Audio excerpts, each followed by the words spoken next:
I'm looking for the new. This thirst is growing stronger. My sights are set on you. Now I'm kicking off distractions. Now I'm shaking off these chains. After you I come running. I'm calling out your name. I'm calling out your name. I'm ready. Tear down walls, dry bones rise. Calm the storm, turn water to wine. Sun stays still. Open the sea. Let your kingdom come. I'm ready. I'm ready.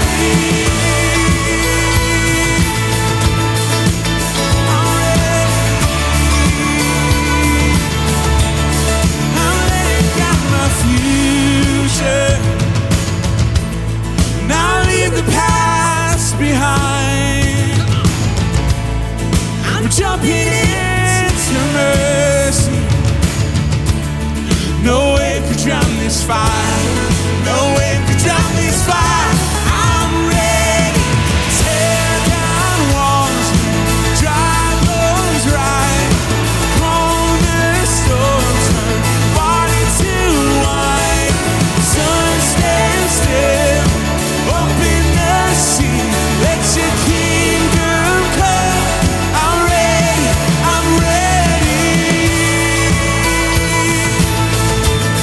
I'm ready.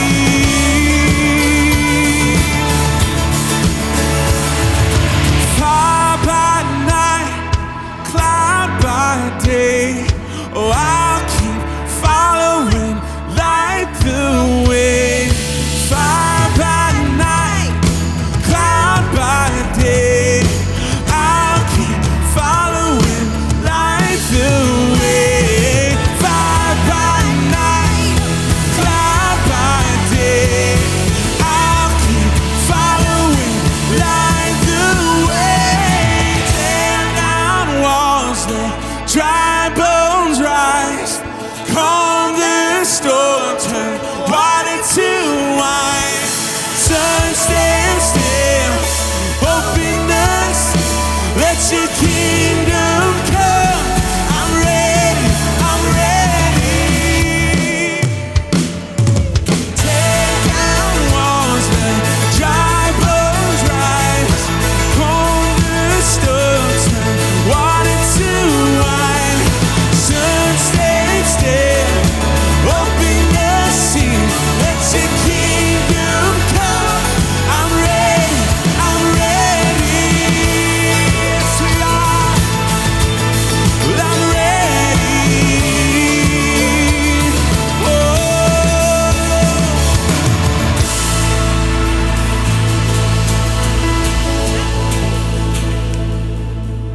Hey, Soul City! We are so excited to see you today. My name is Phil. This is Kelly. Hey, guys. And we have loved on this whole tour, journeying movement of Voices, right? The Voices series has been incredible. We've learned some new things by some incredible people that we perhaps may not have even thought about learning from as deeply, especially around this particular season, during the summer. It's been great. But Pastor Phil, it is so good to see you. Yes, it is. It has been so long. Phil, are you watching the NBA in the bubble? WNBA and the NBA. That's I'm committed. like What? a whole nother level. Gabby, Confession, go, I've never watched a Gabby. WNBA game. I'm Sky. sorry, women. What about Hamilton? Are you streaming Hamilton? Yes, we watch the whole night of the popcorn So and the good. ocean. Listen, I'm 4 years late to the party, but I am here for it. I'm missing my shot. Soul City, this has been an incredible season for so many ways, but you have continued to show up for people in the city. And one of the tangible ways that has been is through Meals of Hope. And it's just a thing that we do weekly for people that are essential workers, people that just need a little extra support and care in this season. One of those people is Lindsay. She got a meal from us a couple weeks in a row, attached, of course, with a personalized note. That was actually her favorite part. And one week, one of our volunteer drivers dropped off the note and the meal at Lindsay's house and realized that she didn't have a Bible. And so she took it upon herself to buy Lindsay a Bible and to mail it to her home. And now Lindsay is signed up for our Alpha course that's going to be starting in the fall. And for the first time, she said it like she feels like God is giving her a fresh new chance. And so we are so grateful for Lindsay and all of the people that have been recipients and have given to Meals of Hope. And you can check out more of her story this week on the IG. So when you give to Soul City during this particular time, it is going to tangible needs. That's why Kim and I love to give, because it's not an abstract place of where it's going to go. It's going to impact people like Lindsay. So thank you for giving. Those who've been giving, especially during this challenging season, continue to give and support this tangible work of Soul City Ministry. Yeah, and for those of you that want to be a part of what we're doing, you can, no matter where you're joining us from. Just text 77977 to give. Today, y'all, we are thrilled to hear from my boy, Daniel Hill. Yes, at Daniel's church in River City, they have musicians that are so creative that it's your birthday, they have a whole little impromptu birthday celebration. So you throw your name out there and they just start rocking and just chanting your birthday. It's crazy. They've never had me come on my birthday, but it's a whole other conversation. Next year. Listening to Daniel Hill as he brings God's word to us today. Well, thank you, Pastor Phil, for that introduction, and glad to see you here, and glad to see Soul City supporting your work. For all you watching this, what he's been doing at the house in Lawndale for so many years is amazing, and he's preached at our church many times. So, Phil, so sorry we missed you on your birthday. We'll get you next year, my brother, but thank you for that warm introduction. And to the Soul City community in general, I'm so glad to be here. A lot of you probably know this. I go way back with Jared and Jeannie, way back even before the Soul City days. Known you all since the day you started here, so very thankful for the work you're doing and the way you're part of the city overall here. It's an honor to be invited to speak here again. We're going to build on what I talked about last time I was here, also just what's kind of a national conversation right now. In fact, to state the obvious, 2020 has been some kind of a year, hasn't it? We're all dealing with COVID right now, and what that means for schooling, for kids, and the economic impact for many of you. And so my heart goes out to you in that. I know that's just an ongoing daily reality for us. But this has also been a unique year. Race is always part of America's challenge of what we're up against. But 2020 has been a unique year in that sense, in that even in the middle of isolation, even in the middle of social distancing, even in the middle of quarantine, there have still been these series of really violent things that happened, particularly in the early part of this year. There was Ahmaud Arbery, there was Breonna Taylor, there was the incident between Christian Cooper and Amy Cooper. And then, of course, sadly, tragically, George Floyd was killed in Minneapolis. And that became a catalyst. I think a lot of folks would say this conversation is happening at a level right now across our country and in many spaces where it's not often talked about. And we're still in that right now. And I want to join you all in that, continue in that. And even as we do, I want to acknowledge whenever we're in a diverse community like this, there's a fairly common set of challenges that come with that I think are just good to name up front. Whenever you've got people of different racial backgrounds and community together, there's going to be some of you watching this who your lived reality, your daily reality is such that you're facing the brutal realities of the system of race on a daily basis. And so for you, we almost couldn't talk about this enough, right? To be in church and not talk about this would be odd. And yet the reality is, for many of us, I would include myself in this, where the threat of race is not a daily lived experience for us. It can feel like we're talking about it too much. There's a fatigue that can come with it. So we're gonna have to hold space for all of that. I just am recognizing that even as I can't solve it. But to set up kind of the really singular direction I'd like to go today, I'd like to link it back to where I was able to speak with y'all last time. Y'all invited me after I wrote a book called Wide Awake. And that was in 2017 when that was written, and it was describing some of my own faith journey of coming to understand the reality of white supremacy. I'm not talking about white people, but the ideology of white supremacy and how to think about that from a faith lens. And the book was really well received, which I was thankful for, in white institutions across the country. And the leaders of our church kind of worked it out where once a month I could visit a different college or university or church and be part of the conversations they were having. And over the last 3 years of doing that, it's kind of what led to this next book, White Lies. But over the last 3 years, there was another level of awakening for me, particularly in how white Christians, we never want to overgeneralize, but there are these themes in terms of how we as white Christians in particular interact with this conversation. And so what happened, I'd get invited into a college or university or church, oftentimes by the person who's been tasked with this conversation. More often than not, an African-American person. That tends to be the profile of who's often kind of tabbed to lead this, and which I think rightfully so. And so I would assume that part of the hope was that we would have these advanced conversations in terms of how do we organize ourselves to really confront race and, kind of do our part. But what I found over and over, what leaders would lament is as we were trying to have this conversation, is this reality that I kind of want to name. At a minimum, I think we have to wrestle with this just being a national reality within white Christian spaces. But really, I think all of us who are white and Christian need to consider the way that this has impacted us as well. So here's kind of bottom line how they'd say it. They'd say, when this conversation around race comes up, even in the time of elevated discourse and something in like a post-George Floyd world, there's this disconnect that we don't know what really to do with. On one hand, you've got people who are very serious about their faith. They're very serious about following Jesus. And at some level, there's like a growing interest to talk about race and the problem of white supremacy and what to do with that. But the two are just not connected for people. There's a division between those two realities. So they say, so even at best, so you get the group that's rising up, and I'm really talking white Christians now. So you get the white Christians who are passionate about this. Even the ones who are passionate about it, it's rarely coming from their sense of, because I follow Jesus, I need to care about this. It's almost like, even for them, it's divided. I have my faith in Jesus, and then there's the subject matter that's really important to me. But then at its worst, we continue to find that even as people try to engage with it, there's just all these internal theological even, faith kinds of things that discredit this conversation. Sometimes you get these buzzwords like the race conversation is a social conversation. Or if you're in these conservative Christian spaces, it'll be called a liberal leftist conversation. Or there's it'll get tagged as a political conversation. In recent days, some of you've may even exposed to this in kind of the environments that you're from.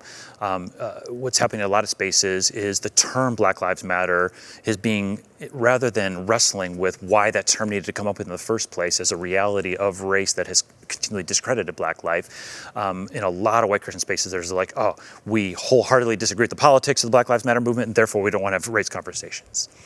Or this is a little bit more specific one, but it's happening a lot too. There's something called critical race theory, which is a secular approach for how to deal with race. And so white Christian spaces will say, no, see, that's the secular conversation. We don't want to talk about it, in a Christian space. Bottom line, I'm just trying to come back to what I've heard over and over again, and I've really heard this, and I've listened to this, and I've really been trying to deal with this in my own life, in our church's life, in the spaces I'm in. Bottom line is this, that in so many Christian spaces, there's this disconnect between following Jesus and seeing that as if we follow him, that we have to confront race. To see the problem that if you're seeking Jesus and his kingdom, that you must also be standing up against the ideology and the system of race and of white supremacy. There's a disconnect between those. It's not a natural theological progression for many who grew up in white Christian spaces to say, if I love Jesus, I must hate white supremacy. And in a little bit of time today, that's really what I'd like to try to do, to begin to, at first, theologically reconnect these in a way that I hope really in an almost permanent sense changes the way you think of this conversation from a theological perspective. And then we're going to take a turn. I'm going to try to show how it's playing out in an almost undeniable way on a daily basis for us, both historically and present tense, but we'll get there in a second. So here's where I'd like to start. Let's take kind of one pass and say, if you're thinking about the problem of race, the problem of white supremacy from a biblical perspective, right? Say it another way, if your faith in Jesus Christ, for those of you who made that commitment, and I love the way Soul City does is hold space for people all over the place in terms of how you're coming into this transforming relationship with Jesus. But when you get to that point where you say, I believe transformation is found in Jesus Christ alone, I give my life to him, I want to follow him, how should that naturally lead you to see the system of race as a huge problem? All right, so a lot of ways we can answer that question. I'm picking just one, but I think I would say it's the most important starting point because it's building on the very identity of who Jesus is, and if I can kind of throw this in there, building on the very identity of who the devil is. And that can be a little bit of an odd conversation or not something we think about in everyday language, but even at a conceptual level, if we believe there's a supernatural God who we're living in light of, it probably makes sense that there's also supernatural evil, right?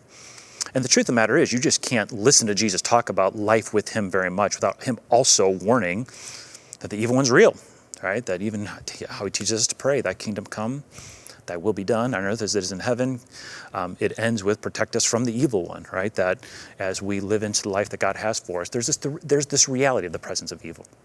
And so what I'd like to just explore, you may even know these, and if you do, great, it'll be a reminder, but you may have never heard this before.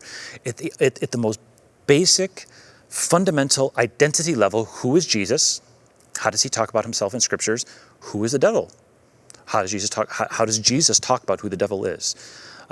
We're going to go to John chapter 8 for that. So if you want to open your Bibles or open on your phone, open your tablet, it might be helpful to just kind of follow along in this a little bit. I do want to give a little bit of background because it's actually a pretty intense chapter. John chapter 8 is this kind of enormous conflict between Jesus and a group called the Pharisees. And the Pharisees get a hard time in the New Testament, and rightfully so, because they missed Jesus even when the incarnated version of God was in front of them. They couldn't see him for who he was. But we shouldn't discredit them for reasons that they don't deserve. One of the things that's most admirable, and I think it's okay to say this, the Pharisees were so religiously devoted, it was unbelievable, right? The whole nature of what made them who they were is what we would now call the Old Testament, the Hebrew scriptures. They would memorize, if not major portions, the entire Hebrew scripture. I mean, their life was totally committed to following the rules of the Hebrew scriptures. On top of that, they were so committed to living a holy life that they added on another 600 plus rules that would kind of organize and govern their lives to make sure that they were giving proper credit to God. So when they would have these disputes with Jesus, it wasn't over religious devotion. That was not their problem. They were religiously devoted, and yet still could miss some of the basic truths, such as God revealing himself as Jesus and the reality of evil. So this is this big conversation in John chapter 8. I'm just going to kind of pull out the verses where Jesus talks about himself and where Jesus talks about the devil. All right, so a couple of very famous verses that comes from this argument with the Pharisees. Here's how Jesus describes himself. This is in this chapter 8, verses 31 through 32. I'm going to add in verse 36 here. So John records it like this. He says, to the Jews who had believed him, Jesus said this, if you hold to my teaching, you're my disciples. Then you will know the truth, and the truth will set you free. So if the Son sets you free, you will be free indeed. All right, so this word truth, Jesus describes himself, and it's not just here, he does this over and over again. Jesus describes himself as truth. And just a quick word on this. I think for a lot of us, when we think of truth, we almost think of like opening an encyclopedia or a reference book or something. We think of it as a set of ideas, a set of beliefs. And I don't think that's necessarily incorrect, but when Jesus describes himself as truth, it's not even just as an idea you subscribe to, a belief that you organize yourself around. He's saying his very essence, his very self is that of truth. John 14 is one of my favorite passages. This is when he talks about how we can see the essence of who God is through him. And Jesus says, I am the way, I am the truth, I am the life. He's saying truth is a person, it's the full expression of God. All right, so this has many implications beyond our conversation on race today, but just to nail this down, Jesus says, I'm truth. And truth isn't something to be scared of. One of the worst things we have is that the truth hurts. The truth doesn't hurt.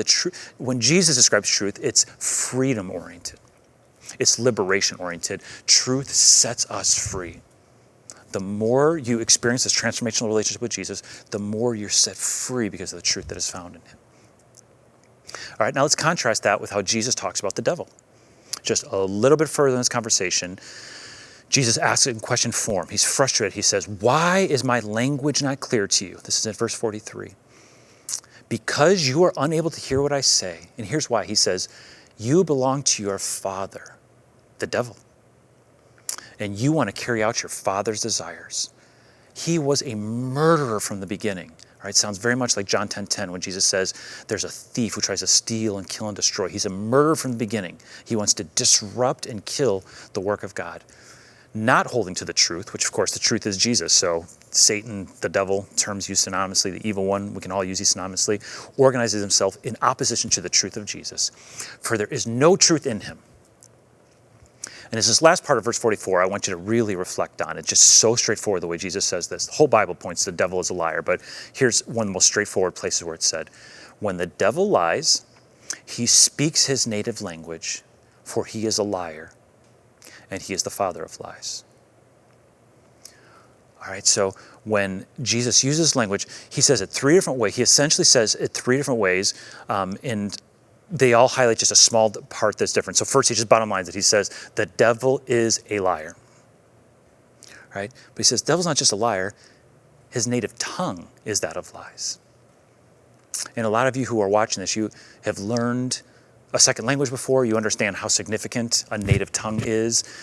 When you've got a mother tongue, a native tongue, it's what you most naturally think in. It's what you most naturally pray in. It's how you make sense of the world through that. When Jesus says the native tongue of the devil is that of lies, I hope you see, it's this very graphic depiction. He's saying when the devil thinks, when he communicates, when he makes sense of things, he only has one way of making sense of it. He lies. Everything's about distorting the truth of God. That's the primary way that evil shows up in the world, is through lies. And then this last part, which I'm going to kind of make the pivot here to race from this, Jesus says the devil's the father of lies. All right, now let me take a quick step over and talk about race again, and then come back to this theological motif of looking at the devil as the father of lies. It's not fair to spend just 60 seconds defining what race is. You know, you guys have had conversations. I listened to all those when you did the Enough is Enough series, which was really great. I thought this lie was really held up well. You know, I've been here before with Wide Awake. So you have resources. Tasha's been here. Her stuff is so good. I know you guys are doing that stuff. The ideology of white supremacy, the system of race, though so much can be said about it and so much of the destruction that comes from it needs to be thought about, at its core, the system of race is built on a lie. You could really say a single lie. There's the truth. It's all about human value. So there's the truth. God says who you are and who all human beings are is the starting point is what the Bible calls the imago Dei, the image of God. That the fact that you are created in the image and likeness of God is what gives you permanent, eternal human value and dignity.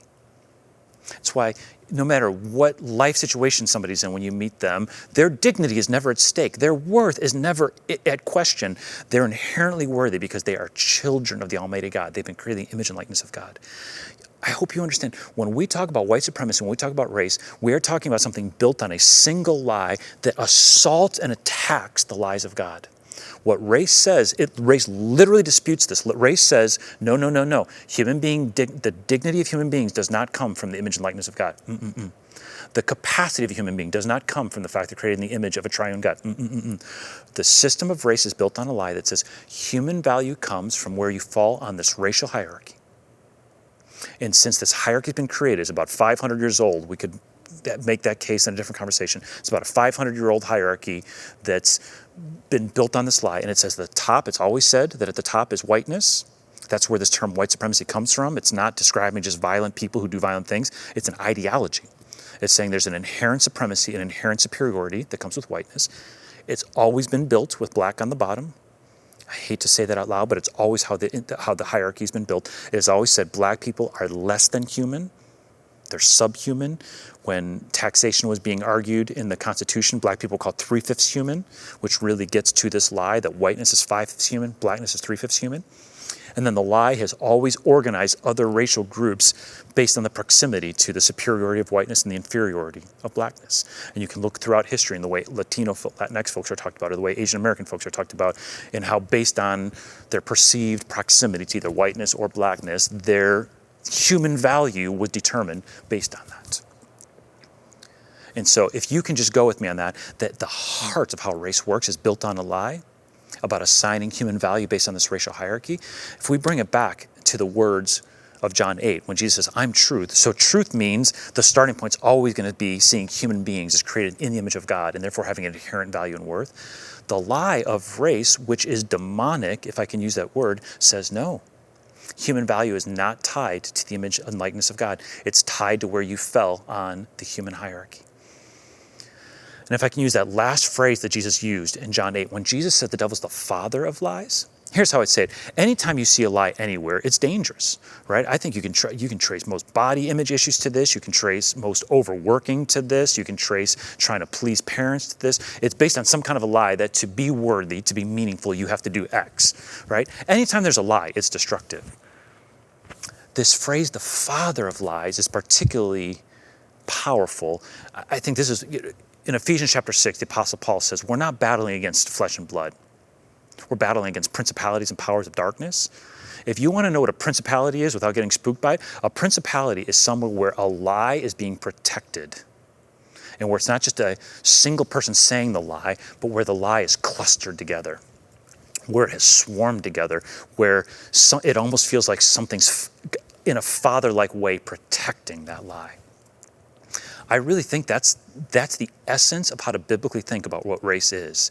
It is a single lie about human value that's got a 500-year history around it of swarming together, clustering together, being protected at all costs. So now what I find, so now I'm going to make a turn, but not a turn. What I want to do, it's going to feel different because I'm going to move very quickly out of theology. What I often find is that white Christians go, okay, that makes sense. Jesus, truth, devil, liar. I guess that makes sense that race is a lie. But is it really as far-reaching as you've said? I did a whole chapter in this next book, White Lies, where I just take famous quotes from politicians throughout the centuries in the United States. We could have done this with artists, we could have done this with entertainers, we could have done this with writers, we could have done this with poets. You can look at it from anywhere. I picked politicians, not because I'm trying to make a partisan point. In fact, in the book, I make sure it's 8 and 8, Republican and Democrat, so that everybody understands I'm not making a partisan point here. I'm trying to show that this lie inhabits both parties. It's what we're up against in society, is this lie. So I'm just going to do a handful of them here, but I just want to show you. Here's what's remarkable. So you're going to see the lie in every one of these quotes from political leaders. Again, you're going to see a Republican, you're going to see a Democrat. That's not at all the point I'm trying to make. What I want to show is how similar the lie sounds from 250 years ago up till now. It hasn't really needed to reinvent itself. How consistent the lie is. How durable the lie is. Again, this lie of assigning superior human traits to whiteness, inferior human traits to blackness, then measuring everybody between those two. I just want you to see just how unbending it's been. So I want to give a bit of a trigger warning here, not a bit of, give a trigger warning, particularly black folks watching this. This is going to be painful to see over and over and over again how this lie of human worth has been told by politician after politician after politician. But for everybody, I just hope, let it just sit in, just to kind of go through this and hear how consistent this is. So these will come up as I'm reading them. We're going to start all the way at the beginning. Thomas Jefferson, a founding father, third president of the United States. Here's what he said. He said, amalgamation with the other color. If you don't know what amalgamation is, that's when two people have sexual relations and a baby comes out of that. Amalgamation, he's describing black and white. Amalgamation with the other color produces degradation to which no lover of his country, no lover of excellence in the human character can innocently consent.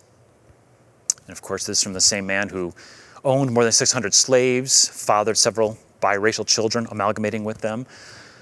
And this one's important because it set the stage for what was both an understood idea, but even legislated for a long time, called the one-drop rule, which literally said if a white person had one single drop of sub-Saharan blood African blood within them, that polluted the whiteness because the degradation of blackness was seen as that serious. So Thomas Jefferson, the same one who said all men are created equal with the inalienable rights to life, liberty, and pursuit of happiness, also said to amalgamate between a white person and a black person is something no person who loved their country would do.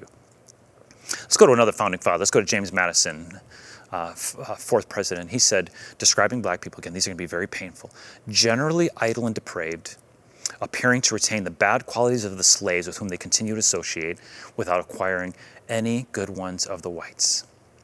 Right? Very clearly describing this lie of the superiority of whiteness, the inferiority of blackness. And even, you're going to see this in a number of these, even kind of using theological type language. Notice he used that word depraved to describe it, which is a theological term saying there's almost nothing redeemable about somebody. Just a very potent way of getting that lie across.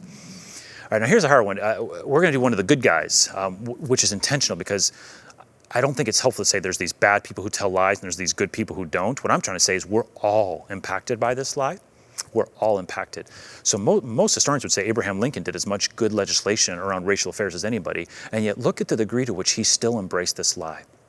He said, there is a physical difference between the white and black races, which I believe will forever forbid the two races living together on terms of social and political equality.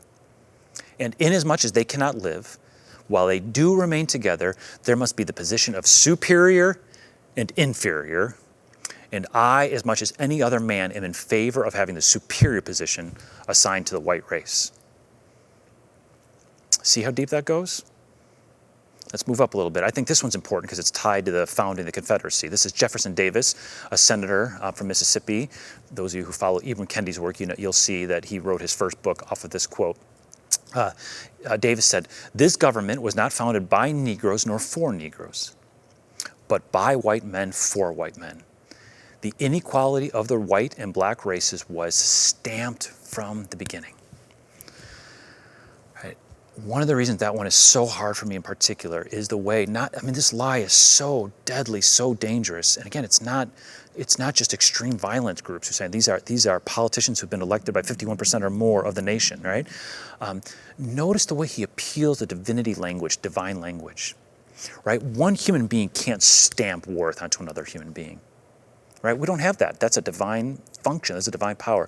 Davis was saying God stamped the narrative of racial hierarchy, the story about superiority and inferiority on people from the beginning. And we have to understand this is so core to our history. When he became the president of the 11 Confederate States that seceded from the United States, it was built on the belief that this is what's been stamped on us from the beginning. All right, moving a little bit ahead now to Andrew Johnson. These next couple, they really hardly even need commentary. It is just such a clear depiction of the lie that says white people are superior, black people are inferior. Again, I'm talking about the lie. I'm not talking about white people right now. Any of us can believe the lie. Any of us can learn to reject the lie. We're trying to analyze the lie and the way evil sustains it. He said, "It is vain to deny that black Americans are an inferior race, very far inferior to the European variety. They have learned in slavery all they know in civilization." All right, I don't think I probably need to expand it. Let's just go to the next one. Let's go to Theodore Roosevelt, who said, nearly precisely the same thing. You grieve my heart every time I read these. "A perfectly stupid race can never rise to a very high plane. The Negro, for instance, has been kept down as much by lack of intellectual development as by anything else."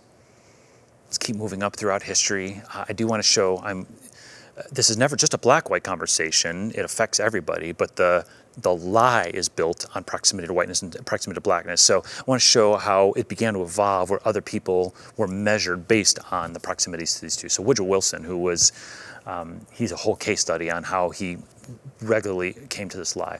But here's one of the things he said. He said, "I stand for the national policy of exclusion. We cannot make a homogenous population of people who do not blend with the Caucasian race." So see, what he's saying here is, white people, they're the superior, that we can't risk amalgamation, we can't risk any type of intermixing or intermarrying. Oriental coolieism will give us yet another problem, and surely we have already had our lesson. What's the lesson you think he's referring to there? That's the lesson of the one-drop rule. That had so much staying power, this belief that the purity of whiteness would be polluted by even one drop of mixing with blood. And so now that was historically black and would always be, but now he's saying just Asians in general, they too represent a dilution, a contamination of white blood.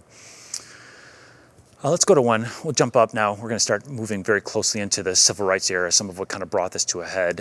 Alan Allender was a senator in Louisiana. He said this, "The Negro himself cannot make progress unless he has white leadership.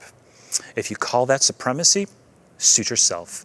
But I say the Negro race as a whole, if permitted to go to itself, will invariably go back to barbaric lunacy." So see, I'm including that one because I want you to see, these start to become, the lie becomes coded, where barbaric lunacy is how we're describing the inferiority of black folks. The white leadership or the godlike abilities to guide and illuminate is being associated with whiteness. Let's go to Richard Nixon. This would be in the 70s, and this touches on a very sensitive issue of abortion. And I'm not trying to say something about this as much as how race is part of everything, including that. Here's what he was recorded of saying when asked if there's ever a time for abortion. He said, "I know there are times when abortions are necessary, when you have a black and white interracial pregnancy or a rape." Hear what he's saying? He is putting on the same equivalent of rape as a black person and a white person having a baby together. Isn't that amazing? We started with Thomas Jefferson, who said amalgamation is an affront to the country, and now you have Richard Nixon in the 70s saying the same thing. Hasn't changed a bit. And then one more, just because I want to show the consistency of it. There's been this lie is regularly used in the rhetoric even today. So one of the kind of more classic ones that President Trump used is when he said, "We don't want immigrants from asshole places like Haiti and Africa. We need immigrants from places like Norway." It's just the same idea that, Norway depicting almost the whitest of white of European countries, that we want kind of the pure immigrants that come from the highest class. And we don't want places like Haiti, a black country, or an entire continent like Africa, which is black. Right? Just this lie continues to pass from generation to generation to generation. So what does that mean for you? If you love Jesus and you're following Jesus, what does that mean? Just a couple closing thoughts here. For one, I think it's so helpful to come back to who Jesus is and who the devil are at their most fundamental level. Jesus is truth. When you know his truth, when you experience his truth, when you come under his truth, you are set free, right? We should always be pursuing the truth of Jesus Christ. On the other hand, the evil one is a liar. He is the father of lies. His native tongue is that of lies. I would suggest to you, you cannot love your Jesus without hating lies. You cannot follow your Jesus without confronting lies. And if you can see that, then it should be an easy jump to the conversation on race and white supremacy. White supremacy and race is built on a lie about human value. It says it disputes the truth that human value comes from who we are as image bearers in God, and instead promotes this image that value is associated with proximity to the superiority of whiteness or the inferiority of blackness. And it's one thing to say, oh, I don't believe that. Good. I wouldn't imagine you're coming here if you believe that. But the reality is we're entering into a society, as we've just shown, that's organized completely around this lie. And to love Jesus is to hate the lies of white supremacy. And so I would suggest to you that this is one of the ways to put it back together. To love Jesus is to hate lies, and to hate lies is to join Jesus in speaking truth to those. And as we do that, I think it positions us to enter into this conversation and to stand up to these lies in a way that's totally different than anything we've ever done. So thank you for letting me share with you. I'm going to close this in a time of prayer and just ask that God would continue to lead us into this conversation.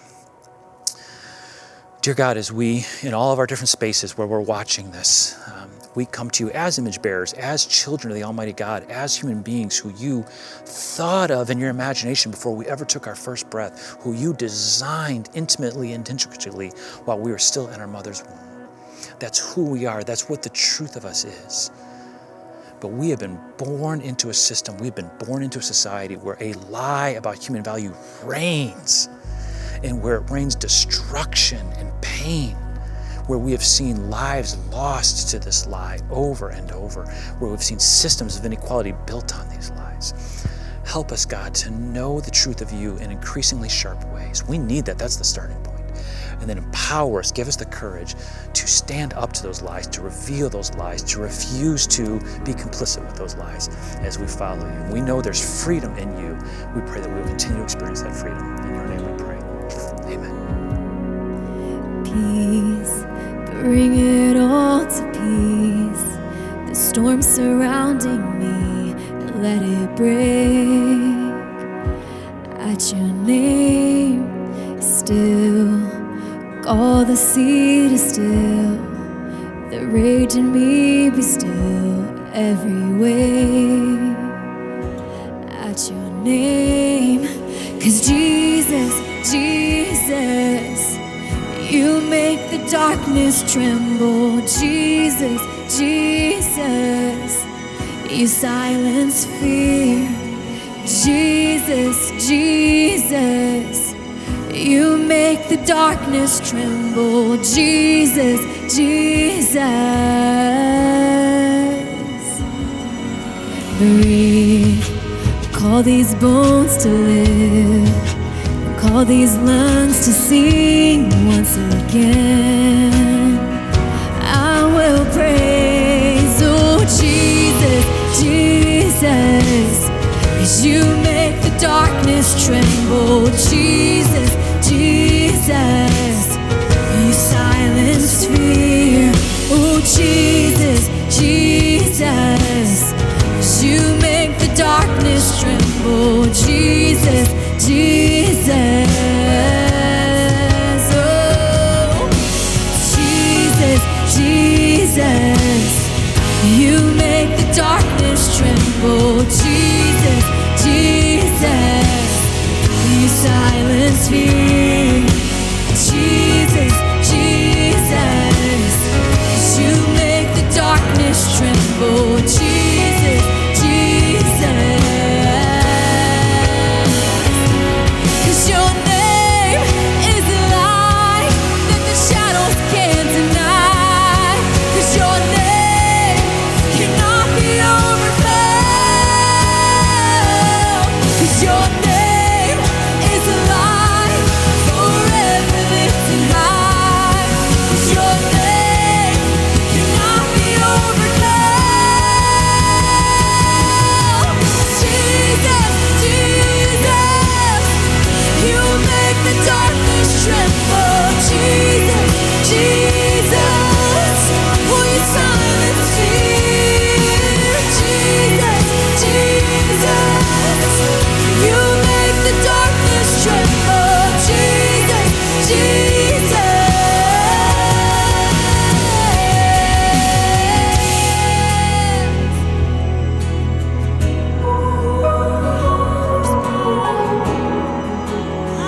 Your name is a light that the shadows can't deny.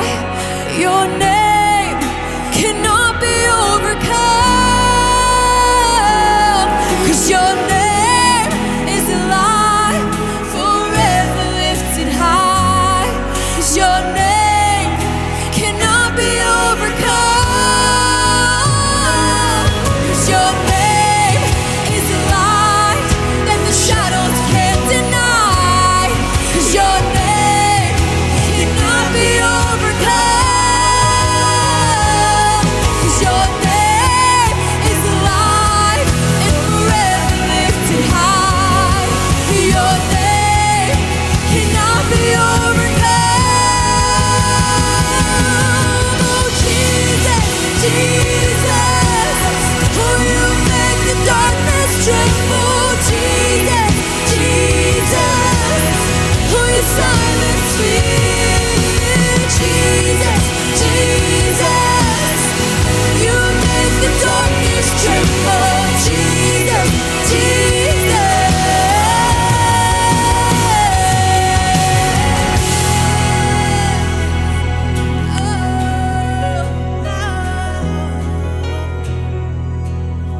Soul City, Daniel Hill, thanks for tuning in with us to worship today. It was great word, great worship.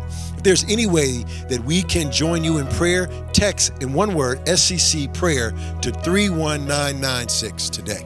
Yeah, and what a gift in this season that even though we're physically apart, we can still gather together as a community. And we are so pumped because next week we are starting off a brand new series. Pastor Jarrett will be starting a series on Philippians. You do not want to miss it. Yes. See you next week. Stay safe and walk with the Lord.